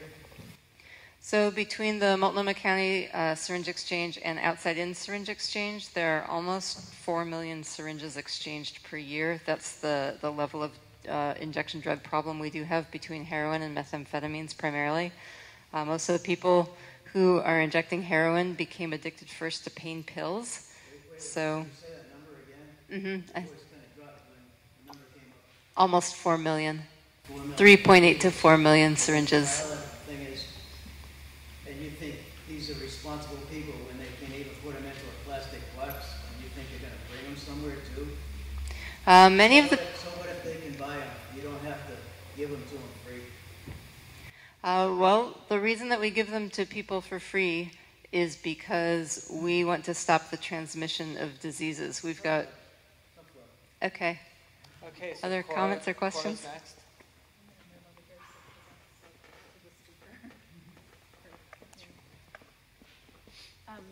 I just wanted to ask, I actually kind of share Gary's sentiment that the populations we have on the bike path aren't really inclined to self-care of actually walking to a box, and that's why we have these huge piles and collections, and And lately we've had these large boxes like the one he collected, which it seems like they're actually finding syringe boxes and taking them to sift through them to find a usable syringe and leaving the pile of unusable ones on the path. So they're also collecting used syringes and bringing them to the bike path.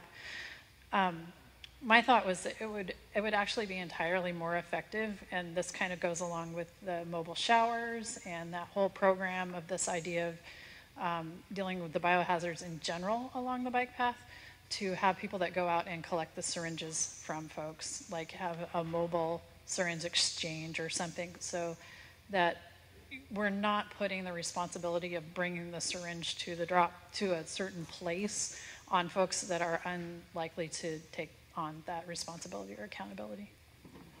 Thank you, and I'm going to just briefly interrupt the stack and say one of our intentions as a neighborhood association is to find out how can we help. What are the things that we can do from you as an expert to help improve the situation?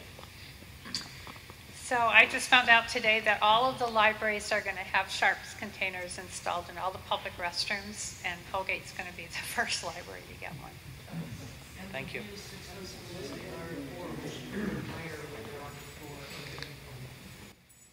Hi, it kind of ties in with what you're saying, that when we were talking about it in August, that was kind of, we were just sort of thinking about it in terms of there were three options presented, but there's been more discussion since. And one of the ideas, and I guess that the county's already sort of doing this, or it started and stopped. I'm unclear a little bit, but using the fire stations as drop sites, all the fire, not just like our fire station down the street on 92nd, but all fire stations having syringe collection, being a syringe collection point. For that would be one thing. And then another one that sounded positive to us was something that Sergeant Teig had told us about, and he was citing Washington D.C.'s program of color coding syringes, so that they can tell where they're coming from, and that it's helped them also to even track disease outbreak, because they're able to say, like, oh yeah, you use orange syringes, or I'm just making that up, but so that they're able to start to track when disease is spreading too by the color of the syringe that group is using. The third thing was that I heard that sounded like a really good idea was, while you don't charge the users a fee for the syringe, you give them a bottle return. So they get a nickel when they return. If they come back and they bring syringes back, they get a small return for bringing the syringe back. Did I mention I found 100 of these behind a schoolyard? Yeah. A schoolyard? Yes. You're going to bring it to the play station, huh? Maybe I'll bring them to the play station. Oh, they got some money. So I think, so last comment from Eric, and then we will move on. Okay, who was it earlier talking about the beds and the funnel? It was you. Yeah, I want to make a comment. Everyone knows how I feel about the homeless. I live with them 2 doors down, and I've got a huge encampment. But it was brought up earlier about Multnomah County. I was there when the officers were on quads, and there was a sergeant there. I'll relay him, nameless, but we all know who he is. He got a call from Multnomah County, said, please stop bringing them in. We are overloaded. So where it comes down is the police are even getting hassled by the jail itself for bringing so many in. We need to lobby for the funding to house these so they can do their job. These guys are really, honestly, I've witnessed it, they are trying to do their job, but their hands are tied. And out of his mouth, he literally got a phone call, said, will you please quit picking them up? Well, he said, no, the mayor gave me permission, so he kept picking them up. But these guys are getting backlash too, and that goes down to Multnomah County. So we got point fingers more than just to Portland Police, because they're out here trying to do it, but they're limited too. Thank you. So we don't have time for additional questions, but we've heard some good ideas about both like sort of drop boxes, about how to deal with advocacy and lobbying efforts. So Can I make one comment in response and then one suggestion? The comment is that we have started to talk with the fire department. The fire department has had a policy in the past where they fire departments, stations were willing to accept a syringe on occasion. Not that people had used for personal use, for example, diabetes, but if someone had found a syringe, then different fire stations were giving out different messages to the community. So we've been in recent conversation with the fire chief. We have heard a number of people in Lents communicate to us that they were interested in the fire department being a site for a disposal unit, not necessarily thinking that people who are injecting drugs would use it, but that for the members of the community they're picking them up, that they have a safe, convenient place to dispose of them in their own neighborhood. Seems promising. We don't have a confirmed plan yet, but our goal was to have fire stations across the county, because this is not just a Lents problem, as we all know. Be willing to accept them and to have some outdoor units that could take them.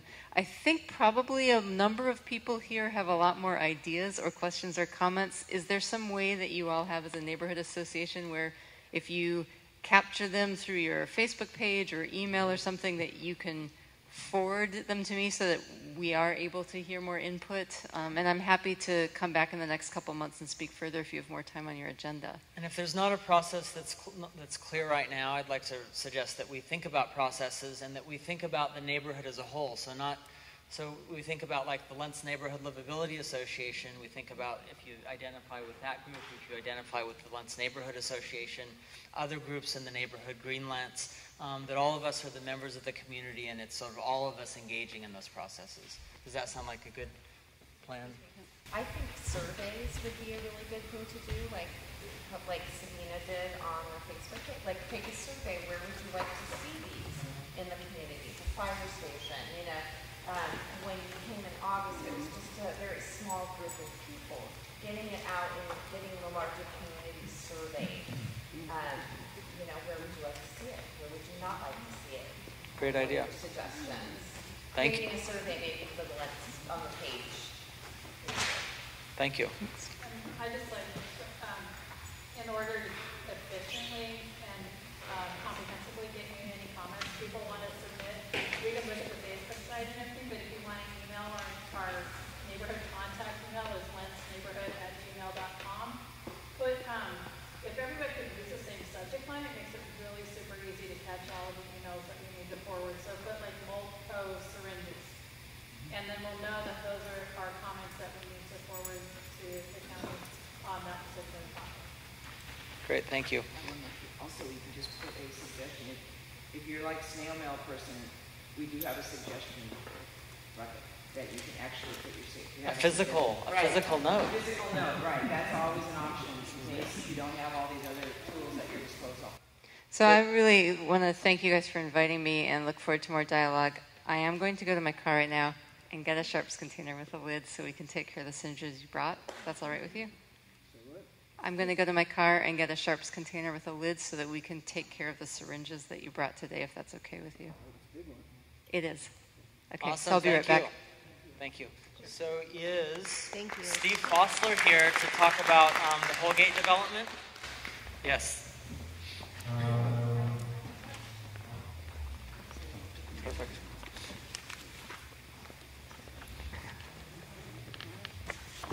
Good. I can hold that up. I need this if we need to. Y'all mean I'll stretch it out. Okay. Good evening. My name is Steve Fossler. I'm an architect, and we are offering you some information about a small development on Holgate Avenue between 96th and 97th. We have the owners of the property here who are going to...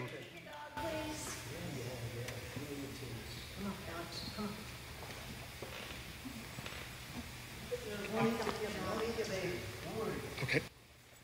It whistles then. So we are proposing a small development on Holgate between 96th and 97th.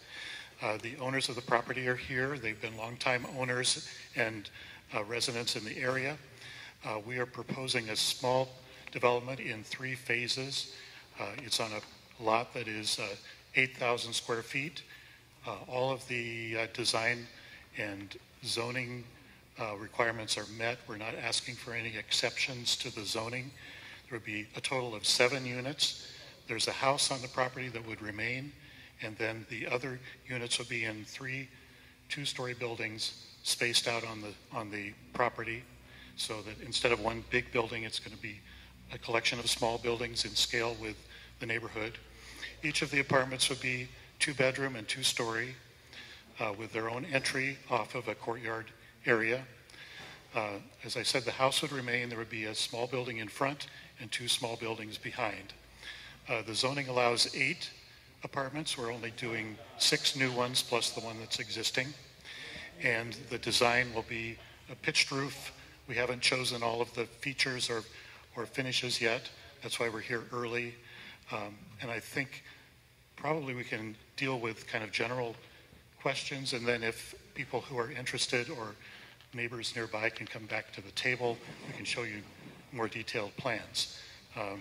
But basically it's on the south side of Holgate in the middle of the block.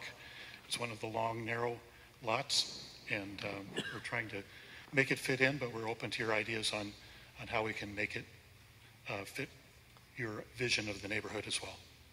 And I just want to reiterate that that's a really good suggestion. It's just in terms of where we're at on our agenda, we're sort of, 40 minutes behind. So especially the people that have a particular interest who live next to this property, coming and looking at these plans is going to be really useful in having a little huddle after the meeting. Does that sound good? Any immediate sort of general questions, though, before we move to the next item? Are you going to have off-street parking? No. And Ray? Yeah. Because the neighbors are going to love it. Oh, yeah. In the area, are you going to be required to widen the sidewalk and put in street trees? Yes. It's part of that development. Okay. So yeah, so please, if you live next to that development, you'll definitely want to come check out the drawings. Be back over here. Okay. Is Barbara interested? Hey, Barbara. I guess I don't need an introduction.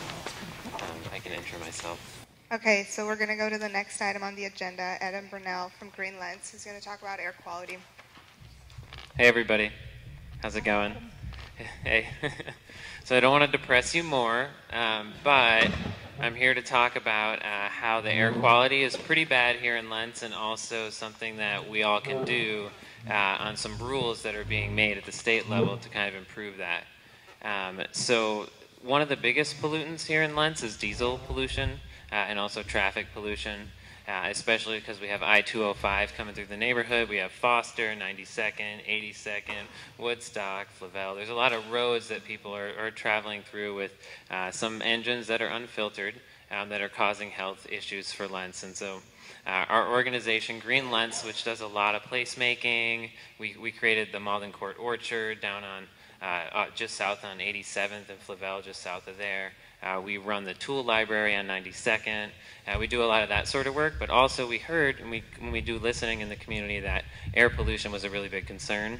So we did an air sampling project with some youth in the neighborhood, diverse youth through the Lents Youth Initiative, and we found that actually at the points we were surveying, at the bus stop, at the orchard, at Lents Park, pretty much everywhere that we went, there were really high levels of diesel pollution, with the highest being over on Foster and 82nd Avenue.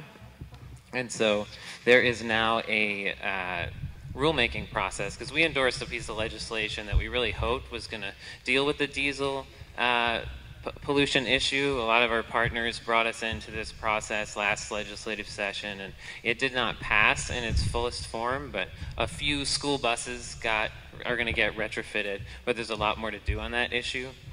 So I just want to flag that happened, and then now there's these rules, and Tori from Neighbors for Clean Air is here as well to talk a little bit about the rules that are being proposed now, but there's a program called Cleaner Air Oregon that is looking at how to regulate pollution more generally in our communities and where it's impacting, and taking into account all the different things that are impacting a community, because you can have one small facility that isn't polluting a lot, but if you have 10 of them all together, or if you have diesel pollution, or if you have a lot of traffic, when you add new facilities, or you have existing facilities, all of that actually adds up to really impact people's health.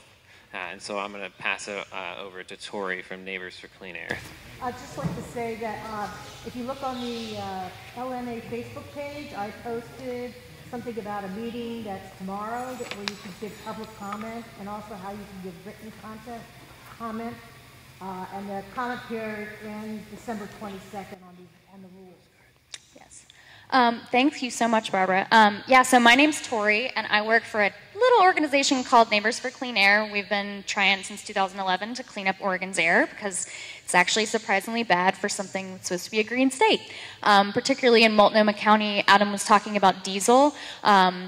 Multnomah County is the #1 county for adverse health impacts associated with air quality. So that means we have the most ER visits associated with respiratory distress because of what's in our air.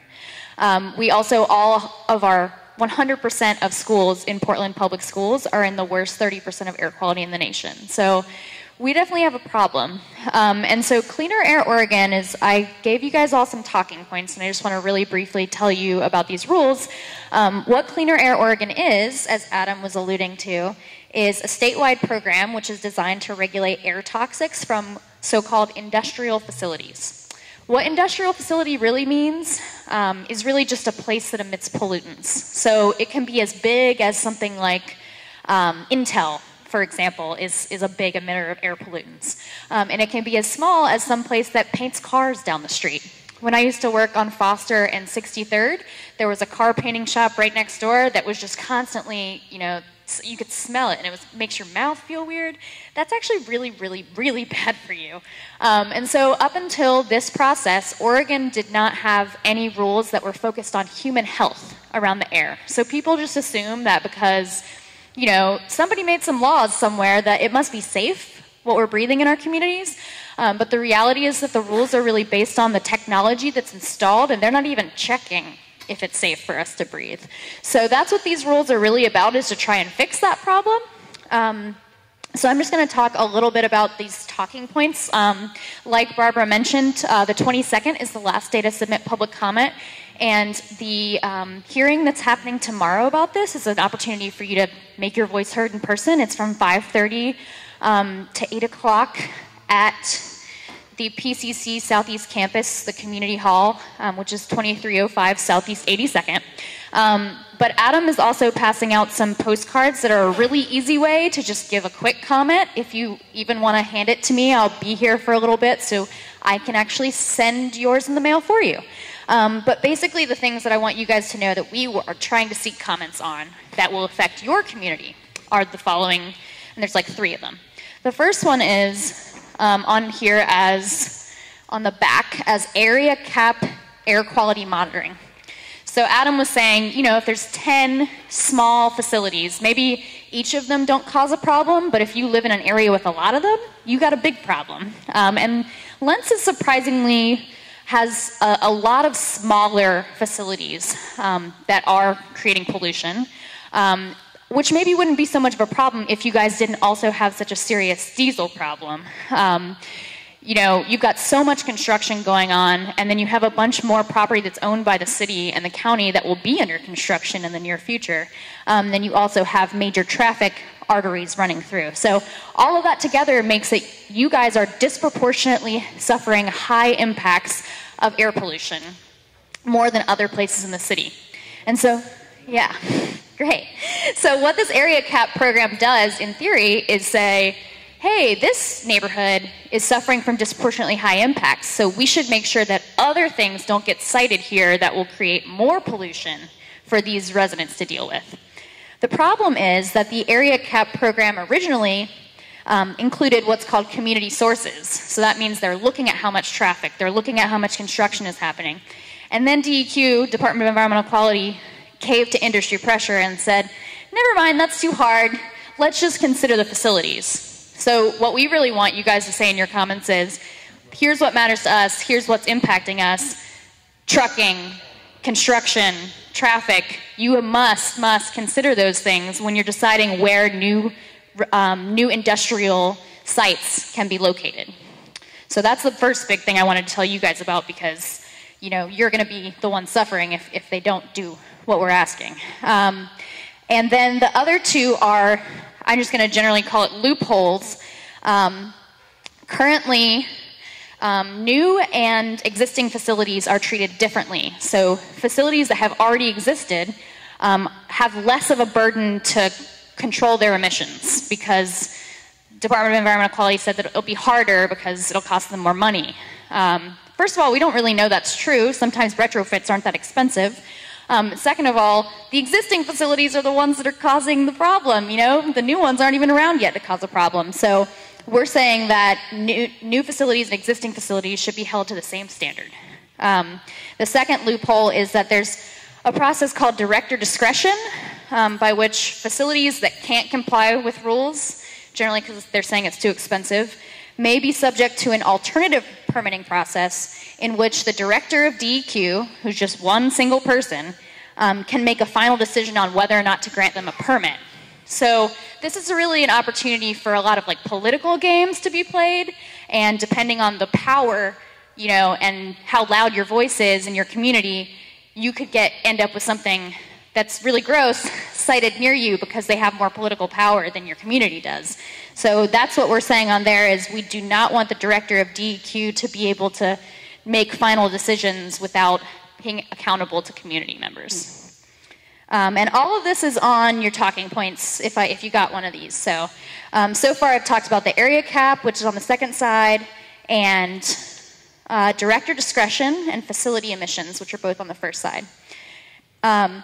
The last thing I just want to mention really briefly, and then I'll be done, is community engagement. So the current rules have some rules about when surrounding community must be notified about new permits, and what that engagement looks like.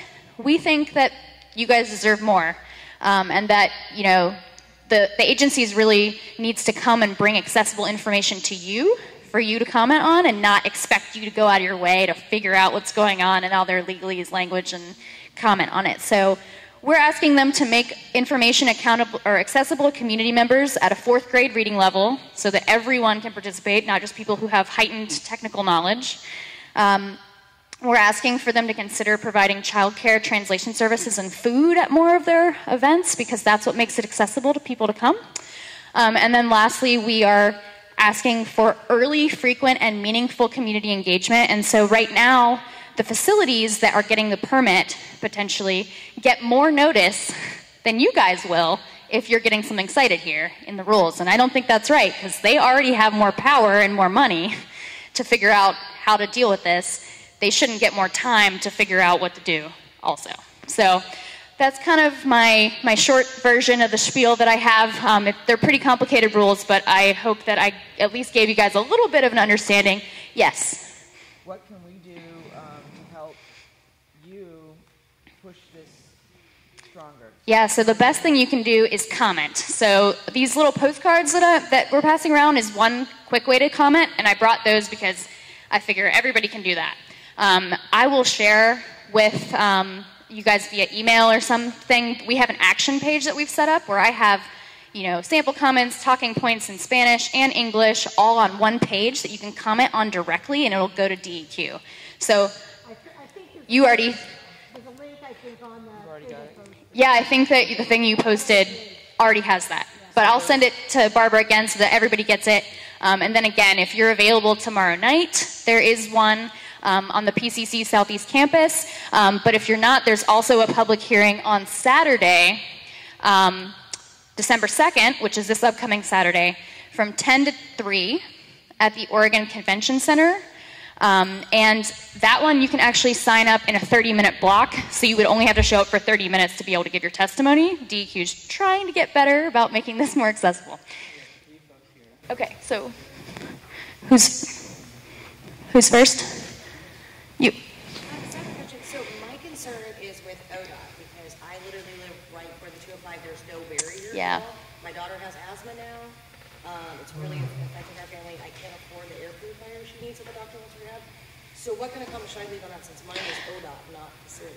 I mean, I think that I'll have to double check this, and I should give you my card, but I think that ODOT should be regulated as a facility under these rules if it's emitting air pollutants. The Coast Guard, for example, in Cully is an emitter, So I think that the thing that makes the most effective comment is you telling your story about what's going on in your community, either a livability issue or a health issue for your family. I got a law degree, y'all. I can cover the technical stuff all day long, but I need you guys to be the ones telling your stories about how you're impacted living in this community, because you are one of the most impacted communities in Portland. So I would recommend that you go find the action page and write like a longer comment and just say, here's how if you don't fix these rules, it's going to have a really serious impact on my daughter's health. The last comment from Gary right here. Yeah. In the old days, when I was on the board, architects came and they brought us dinner. Yeah. Well, I mean, so we have good neighbor agreements with some really big polluters, and they buy us food, and they bring stuff when they have community events because they know that we're the one whose respect they need to gain to be able to be good neighbors and do business in this community. So that's a good point. Anybody else have a question? I got a question. He was first.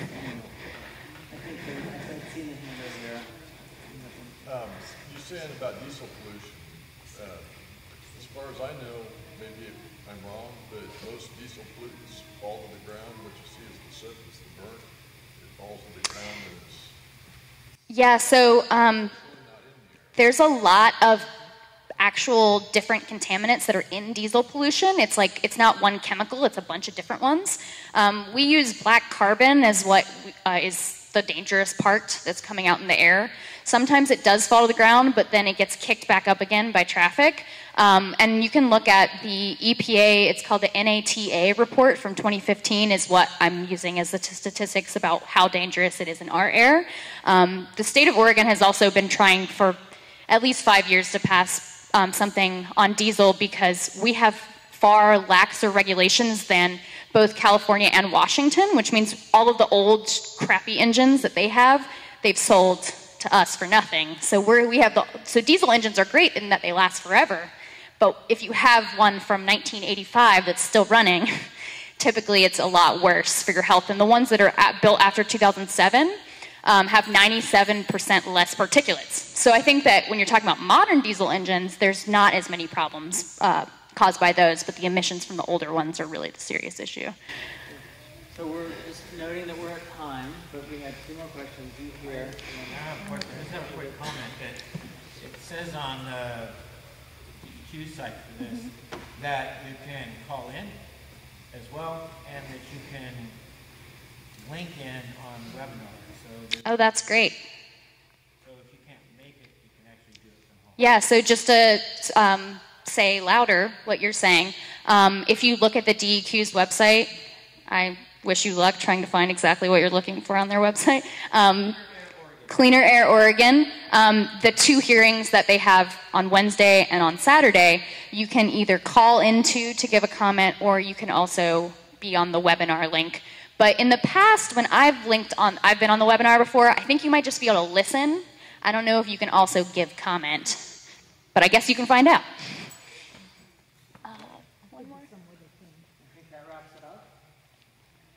Oh yeah, so if you write a postcard, then we will collect them. Either me or Adam back there will take one from you, and we'll send it in the mail for you and put the stamp on it and everything. The last thing, like Adam said, December 22nd is the last day. If you know anybody who wants to know more about this, and I'll post this on our Facebook, and it'll get shared through Green Lents, but we're having an event that's like a holiday drop-in for comment writing at City Hall on the 18th, which is a Monday, at 5 p.m., and there will be food. So if you talk to somebody who's interested and you're like, I can't remember all the details, I'll be on the lookout for that event. Thank you guys so much for listening and having me. Thank you. This is wonderful news, right? Not that we're highly impacted, but that we're that we can advocate for our neighborhood and our community. Can I just make one addition? Yep. Which is that anybody who's interested in, usually I holler well enough. You don't need a mic. But anybody who's interested in getting involved and taking action,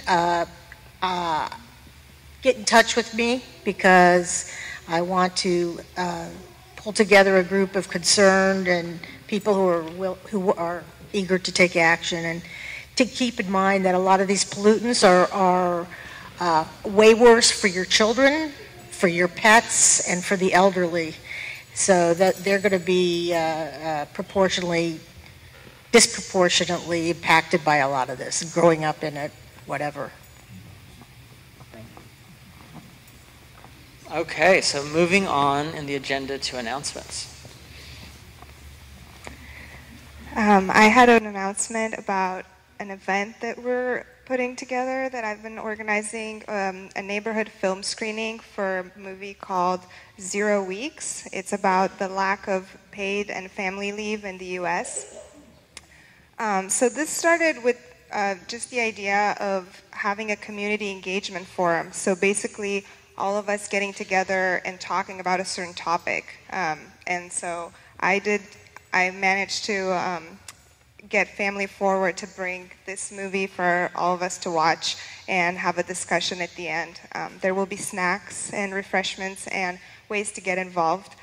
And what's that? And childcare. It's free, but we would just like people to register so that we can be prepared for your needs, especially if you're going to need childcare, so that we know how many sitters to bring.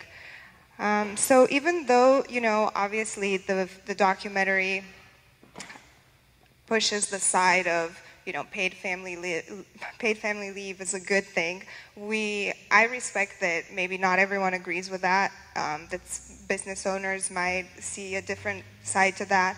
So this is really just meant to be informative, and if we find that, a lot of people have questions or comments against paid family leave at the screening, we can save some time on the agenda at the next meeting so that we can hear that angle as well. So it's this Friday, starting at 6 p.m. at Kelly Elementary. And it's free. I'm going to put some flyers over there. We would really love it if people registered. Thank you. Does anyone else have any other announcements? I should have said this earlier during the comments, but we talked a lot tonight about the spring water corridor and the homeless and the needles and the trash. I know there's a few volunteers that actually go and pick up trash regularly. I'm one of them.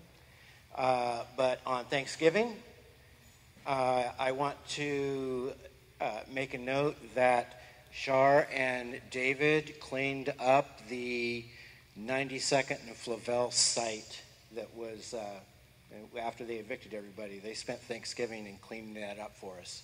So I just want to show my appreciation.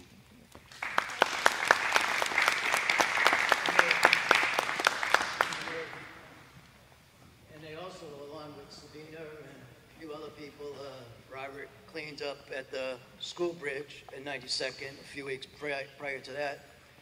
Also, I want to say I've been sending these pictures to one of the person here who has a big website that a lot of people look, but I guess she's chosen not to put them on there so you people can see. So if anybody wants to email me, and I keep you up to date on what's going on and what I'm finding around in your neighborhood or neck of the woods, because this person does not want me on her website. Any other announcements? Okay, so I'm just going to share briefly what our upcoming meetings are, and then Sabina's going to do a recap of the evening. So there is a Lents Neighborhood Association holiday party, location to be determined on Thursday, December 14th, presumably in the evening. There's also, as Shar presented, there's a Lents Neighborhood Livability Association Christmas potluck on that same evening, Thursday, December 14th at Kingpin's. Could you get your dog, please? Yeah, but it's I've got a baby. appropriate and not. Your dog is very nice, and I like your dog, but you need to respect the fact that other people might not want your dog. I'm keeping her away from you. Okay, so in terms of upcoming board meetings and general meetings, those are, there will not be one in December due to holidays.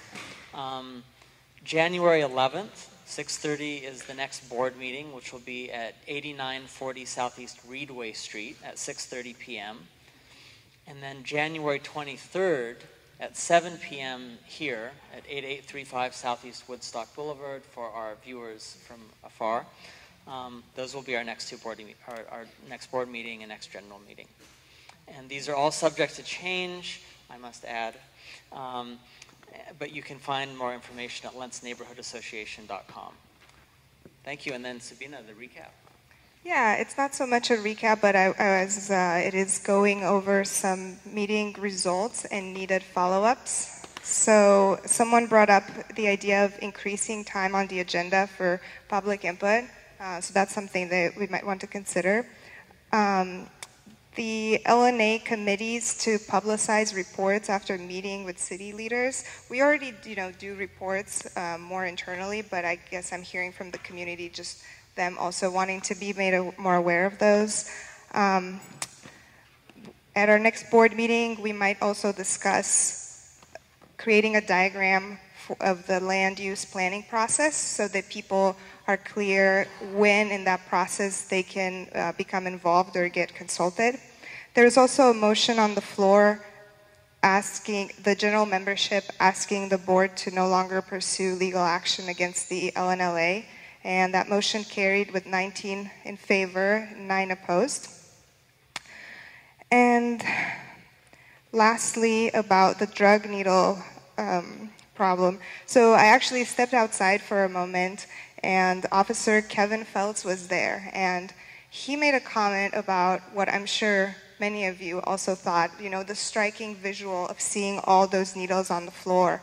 And he said, if you're asking for what's going to make a difference, it's this visual. And if you can be successful in getting that out there to the media, that might actually clear up the problem. He said that he has seen it, I'm just quoting him, he said that he has seen that make a difference in other neighborhoods. But that it has to be more than just a photo. So I'm a video producer, and I'm sure other people here are good with video and cameras and stuff, and I think it might be cool to go around the neighborhood and just film, and how long of a footage that would be of all the areas that are just loaded with needles. Because no matter how often we clean them up, they just end up looking the same the next day. So that...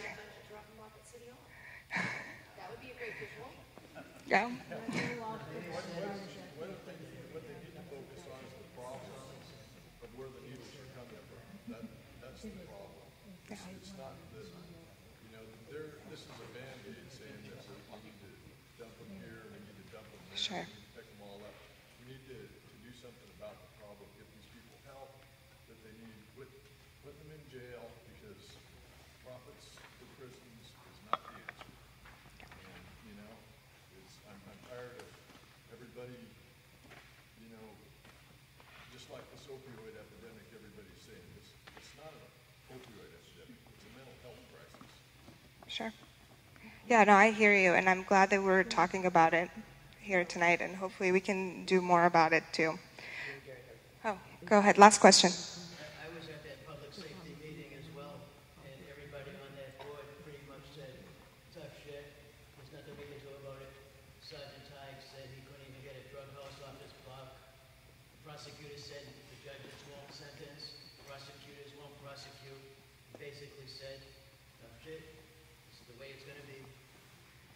That's not a very good answer or a very good solution, but it's not acceptable. Yeah. That's what I told him. Okay. Thank you so much. Thank you everyone for coming tonight. I think that concludes our meeting. Please eat chocolates on the way out.